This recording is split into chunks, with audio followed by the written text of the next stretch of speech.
say less. I won't just say yes. Need you to do more than say less. I thought you knew that anybody can do that. We were chattel when we got here, and controlled chattel. So there was no scare, no fear. The Haitians made them go, wait a minute. Oh, folk can revolt? Then it was Nat Turner, then Mark Vesey. Wait, a white man, John Brown, y'all? Oh, okay. All right. We got to do something. And then came emancipation. Last, of course, Juneteenth in Texas. And then I always bring it back to D.W. Griffith, 1915, Birth of a Nation. Because when you think about the original name for that was the Klansman, when you think about what it took to create the first real film, motion picture, silent epic drama, when you think about starring Lillian Gish, who was one of the most popular actresses of the time, and it was adapted from a 1905 novel called The Klansman. When you think about the power of that, it was seen, it was screened in the White House at the time. When you think about the imagery, that's when the boogeyman was invented and created. And then it went through the minstrels and, it just keeps happening, which is why when I wake up yesterday to the image, the 2-minute clip of Good Times, my stomach dropped because I'm like, when are we going to stop doing this? It's one thing for Norman Lear to do it in the 70s, right? And even then, he got pushback from John Amos and Esther Roll. Matter of fact, shout out to Michael Harriet, who posted a clip from Ebony magazine from John Amos, who said the truth of it was when the show Good Times first came out, we had no African-American writers. Some of the attitudes they had written as per my character, and frankly, for some of the other characters as well, caused me to say, we can't do this. We can't do this. So you had venerable actors challenging the writer's room, and they'd say, what do you mean we can't do this? And Amos said, they go on about their credits because, they always want to throw their credentials. I went to this school and I wrote for this person and I have this award, I have Emmys and all this and the rest of that. And he said, well, how long have you been Black? That was after all of that. And he said, that doesn't happen in our community. He said, we don't think that way. We don't act that way. We don't let our children do that. So if not for John Amos and then Esther Roll, Smith, do we have that clip from Esther Roll? Yes. Play it. It's 12 seconds. I introduced the Black father to this country. There never had been one in the whole of the country. And I risked my job by saying I won't do it unless you give me a husband for my children. Yeah. These actors pushed back as he was going, dynamite, and everybody had T-shirts and JJ as they were pushing that buffoon out. John Amos came back and was like, nah. And then they were like, nah to you. This is what we, first of all, this is how we think of you, but also this is making us money. We could commodify Dynamite and JJ and a kid that's still living at home, grown ass man, can't seem to get it together. We're going to kill the father, keep them in the projects. Again, for us to participate in it, to me, is inexcusable. And I know there are people out there, and I've said this yesterday, the people in this voicing it that I like, that are friendly, that I'm friendly with. I have a lot of respect for them. But at some point, didn't nobody put up a church finger and say, and it's a 2-minute clip. It's a 2-minute clip. I don't know if you saw it. I don't know. Angel, did you see the 2-minute clip of the Good Times animation that's coming out? I'm sorry. Did I call you Angel? I did that last time. I thought maybe Amber, yes. Amber. I did see the 2-minute clip. But I think it's with things like this, and unfortunately we have seen this before and we'll see it again. I think that we are in the position where we have to decide, am I going to make a stand in this moment, which we should make that choice every time for the record, or am I going to line my pockets? And I think the unfortunate fact is that most people are focused on how to line their pockets first, when there is always an option that lets you stand, push, challenge, appropriately frame, that will also line your pockets. Might not happen today, might not be as fast as you want it, but it can happen. And so, to me, this is just a product of that. Like, where's the backbone? Where do we make the decision that there's a way that we want to be framed and we stick by that instead of at the convenience, especially for others' convenience, deciding that it's okay for us to sacrifice the benefit of us as an identity whole. And given, Black people are not a monolith, but we do have enough, unifying experiences that for something like this, it's worth a pushback. Roderick Morrow is here as well. Angel, I'm sorry, I'm not calling you that. Amber Cabral, former Walmart executive, author of Say More About That. I want to get that right. It's the halo that's around your head. I'll take the angel. Listen, I'll receive it. It's confusing me. But as we were talking off mic as well, it's wild that we live in such a time. And it would be one thing if we had a million different representations of us, right? But we don't. So, and this becomes like almost tropish, to me. I rather swing the pendulum back to the other side. I'd rather go back to the Cosbys, where people thought it was unrealistic to have a doctor and a lawyer in the same house raising these children that go to college. And it's like, now how, but it was aspirational. And so many people did go to college as a result of watching the Cosbys. And so many people did, aspire to become doctors and lawyers as a result of the Cosby Show. So why shouldn't we have aspirational cartoons, that are out there and fun too? Because we could do both, right? Roderick Morrow. I mean, I think we do have a lot of representations. I think we do.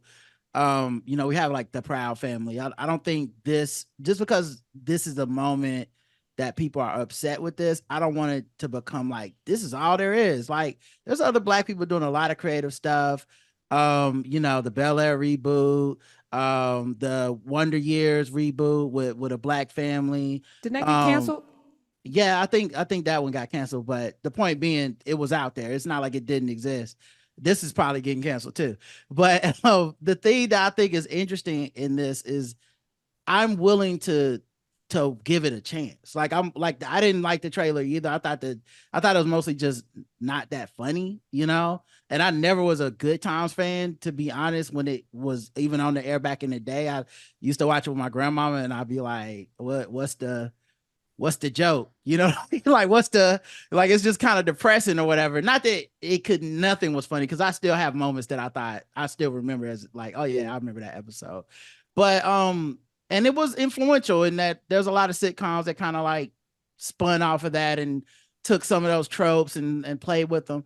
I think the creative person in me, the writer in me, I like the idea of subversiveness, and I always hold out hope and give a shot, because this could be subversive. This could be smart. This could take some of the old stuff and flip it. But you wouldn't necessarily want to reveal that in a trailer either. You would want people to come to it and then find that on its own. There's a lot of stuff that looks stereotypical on the outside looking in when you first get the surface level. Even stuff we hold in high esteem, like Boondocks. And it was a lot of N-words and cussing and all this. And then you watch it and you're like, this is a smart show though. Like, you might find that offensive if you saw just the trailer, but you watch it long enough, you're like, oh no, this show's actually talking about Blackness and double consciousness and stuff like that. So all I'm saying is I'm willing to watch it before I render the judgment. But I also understand, and I'm not trying to invalidate anyone's feelings that felt like, I don't like this trailer and I don't want to even explore this, but I'm willing to. I think it's okay to tell people when it's going to be a smart show, though. Like, I get where you're going. I think it's okay. Like, I remember the trailers. Like, I felt good about being like, this is going to be hilarious. It's going to be culturally relevant, but I'm going to get some value. And people who think they're watching for just the clownishness are also going to get some value. I think Gracie's Corner is like that. It's got all the trap beats ever. It's my favorite birthday song, but like, it's our culture, but it doesn't have to like hide behind this like thin goofiness. And I think that's what concerned me about it. It definitely, like I said, I could see that for sure. I think all I'm saying is I'm willing to hold out and see. I think often we jump to things. I enjoyed the series Them on Amazon. I thought it was actually really brilliant, and a lot of people, kind of went in before, like, just off a trailer, like, this is going to be terrible. This is just Black trauma, is nothing. And I watched it, and I said, damn, that was a really smart show. I'm glad I didn't just jump in with the crowd and not watch this, because I'm glad I enjoyed the experience. So I'm willing to watch it. I've enjoyed, people were kind of crapping on Seth MacFarlane, but I actually enjoyed Seth MacFarlane's stuff. Well, I've watched Family Guy. But hold on. Show. You think Cleveland Show is a good representation? Yeah, I watch it all the time. I watch all the time. Do you? American Dad as well. I watch Family Guy, and but I couldn't watch the Cleveland Show because I feel like he doesn't have the depth of knowledge of blackness to even do a show like that. I just felt like I used Cleveland being in his bathtub naked every other episode because something fell into his. I mean, it's a ridiculous show anyway. Because Peter's gonna fight with a chicken and fall down the stairs. I mean, it's just like it's slapstick. But this is an iconic brand that gave rise to some, when I think about, but to this day, Bernadette Stanis and I'm just like thinking Esther Rolle was like, you gonna give me a husband, and John Amos actually losing his job to fight for a better representation, and they said no. And I think Norman Lear, rest in power, is problematic. So we're but I mean, to me, hold on. What went on in the 70s that was valuable today doesn't ring. You know what I'm saying? That bell can't ring today. It's not the same. 70s and 80s not the same as today. And I think they could do better if you're going to remake something. But go ahead, Roger. So we haven't seen any of the show with the trailer. I think those are reasons you can revisit the things that you said were, because I don't think that's as high. Is it high esteem because it existed, or is it high esteem because we thought this is just such a great show and talented people came out of the show? You see what I'm saying? Like, I don't know that I watched that show and was like, man, thank God this is on the air. So I think there's reasons to send it up. There's reasons to revisit original plot lines. There's things you can statements, because I believe the trailers thing is like, these are the descendants of that family. So there's things to talk about, like what is the things that are trapping people within systems and cycles of poverty and stuff. It could be smart. That's all I'm saying. I'm not telling y'all that it is smart. I'm just saying I'm willing to watch to find out. I don't know. And I don't know why everyone's so damn scared to be like, hey, I will watch something. I don't need to be part of the group. I don't need to, like, we having fun. We laughing at it. That's cool. But at the end of the day, I'm okay being an individual to be like, yo, I could go watch this. I'll report back, because none of y'all gonna watch it anyway. So I can report back and be like, y'all right, okay, it was some trash. Or, hey, you know what? It had a little more depth than I thought. I'm willing. It's just a little bit of time I'm willing to invest. How many episodes is an invest? Just curious. I would say if it's good, well, first of all, it depends on how long it is, right? More than likely it's Netflix, so they probably ain't even getting but like 6 to 8 episodes or something. But if it's worthwhile, if I'm laughing or something, I give it at least 1 or 2 episodes. And if it's good, I watch the whole thing. I'm not necessarily watching entertainment for consensus. I watch it for my edification. So like I said, certain things, and we're not all going to enjoy the same thing. We don't enjoy the same music, the same TV or whatever. So I'll see if it's any good to me. But I think right now it's just easier to pile on because everyone's piling on. No, I piled on immediately. And I didn't pile on. I led the charge. And I'm not doing it. It's not against anybody that's in there, because, myself, the young lady from Grownish, Yvette Nicole Brown, some really nice human beings in there that I believe care about Black people. But where we are right now, the state of our union, with so many white folk in this country self-segregating, and their only introduction to Blackness is through art, to have projects shooting guns at each other in the opening trailer, and to talk about why your neighborhood is SHIT. Some I think we have a clip. I'm not going to even play the clip of that, of some white woman saying to the Black guy, your neighborhood is SHIT. Why are they still in the projects 50 years later? I was so happy Keith got that football contract, and they were about Thelma and them were about to move out, and then he hurt his knee. We were rooting for them to get out of the projects. At some point, the depression that you're talking about, like, damn, we can never get out.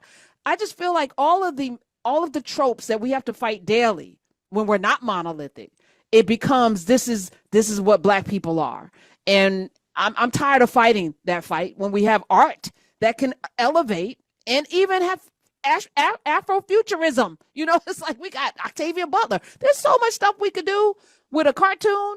We don't have to do this. That's all. Roger, yes, take one for the team. Come back and let us know. But I'm not giving it near rating point. I get it. I just think a lot of that stuff is happening simultaneously as well. It's not just this the only thing that's dropping for Black people this year. I think this is something that so people what find. is